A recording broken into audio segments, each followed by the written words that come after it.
রমজানের ভোগ্য পণ্য বেচা কেনায় জমজমাট। দেশের সবচেয়ে বড় পাইকারি বাজার চট্টগ্রামের খাতুনগঞ্জ। চট্টগ্রাম বন্দর দিয়ে আমদানি করা পণ্য 1 ঘন্টারও কম সময়ে চলে আসছে এই বাজারে। ট্রাকের দীর্ঘ সারি এবং অসহনীয় যানজট এই তথ্যই জানান দিচ্ছে। 14 ফেব্রুয়ারি পর্যন্ত 7.5 মাসে চট্টগ্রাম বন্দর থেকে 10,38,000 মেট্রিক টন পাম এবং crude oil 3 lakh metric ton চিনি খালাস হয়েছে। চলতি অর্থ বছরে এই সময়ের মধ্যে 17 ধরনের প্রয়োজনীয় পণ্য থেকে চট্টগ্রাম কাস্টম হাউসে শুল্ক পেয়েছে 47,438 কোটি টাকা। রমজান উপলক্ষে যে আমদানি হয়েছে এটা অবশ্যই বাজারে ইতিবাচক প্রভাব পড়বে এবং সরবরাহ অবশ্যই যথেষ্ট রয়েছে এবং ক্রেতাদের কাছে দাম এটা নাগালের মধ্যেই থাকবে। জানুয়ারি মাসে পাইকারি পর্যায়ে সাধারণ মানের ছোলা 65 থেকে 70 টাকা এবং ভালো মানের ছোলা 74 থেকে 75 টাকায় বিক্রি হলো। এখন তা বিক্রি হচ্ছে 80 থেকে 85 টাকায়।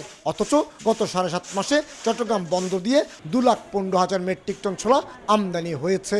সরবরাহ বন্ধ ছিল চট্টগ্রাম পৌরের জটিলতার কারণে। সেই কারণে প্রায় প্রত্যেকটি ছোলার মান বেঁধে 5 থেকে 6 টাকা দাম বেড়েছে। তো আমরা আশা করছি সেটির দাম এখন সরবরাহ শুরু হয়েছে, আশা করছি সামনে সেটির দাম সহনীয় পর্যায়ে চলে আসবে। ছোলার মতো পরিস্থিতি খেজুরের বাজারও। শুল্ক হার 10% কমানোর সুবিধাকে কাজে লাগিয়ে 47,073 মেট্রিক টন খেজুর আমদানি হয়েছে বাংলাদেশে। এমনকি আমদানি বাড়ার সঙ্গে সঙ্গে দামও তুলনামূলক কম ছিল। কিন্তু খেজুরের বাজারও এখন বন্দরের ধর্মঘট এবং নির্বাচনী বন্ধের অজুহাত ভর করেছে। নির্বাচন প্রক্রিয়া নিয়ে খেজুরের বাজারটা একটু অস্থির ছিল। টোটালি বলতে গেলে যেটা 1800-1900 টাকার বাজার সেটা 2200, অনেক জায়গায় 2300 পর্যন্ত হয়ে গিয়েছিল আর কি।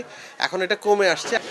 দেশের ভোগ্য পণ্যের বাজার আমদানি নির্ভর হওয়ার কারণে এখানে নানা মাত্রায় চলে কারসাজি। বিশেষ করে রমজানকে সামনে রেখে যেসব ভোগ্য পণ্য আমদানি করা হয় নানা অজুহাতে চলে দাম বাড়ানোর প্রতিযোগিতা। আর এই দাম নিয়ন্ত্রণের প্রয়োজন বাজার মনিটরিং, এমনটি বলছেন ক্যাব। চট্টগ্রাম বন্দরের শ্রমিক ধর্মঘটের কারণে অন্তত 7 দিন যেমন ভোগ্য পণ্যের সরবরাহ লাইনে সংকটের সৃষ্টি করেছিল, তার সঙ্গে যুক্ত হয়েছিল জাতীয় নির্বাচনকে কেন্দ্র করে 2 দিনের সরকারি বন্ধ। তবে পরিস্থিতির উন্নতি হয়, সরবরাহ স্বাভাবিক হয়ে আসলো। দাম নিয়ন্ত্রণে এখনও প্রশাসন তেমন কোনো কার্যকর ভূমিকা নিচ্ছে না বলে অভিযোগ উঠেছে। সরকারের তদারকির ঘাটতির কারণে কিছু জায়গায় কিছু পণ্যের কৃত্রিম সংকট তৈরি হয়েছে। তো সরকার যেহেতু এখন নির্বাচনের কার্যক্রম শেষ, এই সময়টা যদি সরকার এই বিষয়গুলো দেখাশোনা করে মাল যে পর্যাপ্ত যে আমদানিগুলি আছে আমদানিগুলো যদি সমভাবে দেশের বিভিন্ন জায়গায় যায় তাহলে কিন্তু আসলে রমজানের সংকট হওয়ার কথা। রমজান মাসে দেশে 3 লাখ মেট্রিক টনের বেশি ভোজ্য তেল, 2.5 লাখ মেট্রিক টন চিনি, 1 লাখ মেট্রিক টন ছোলা এবং 80 থেকে 90,000 মেট্রিক টন খেজুরের চাহিদা রয়েছে।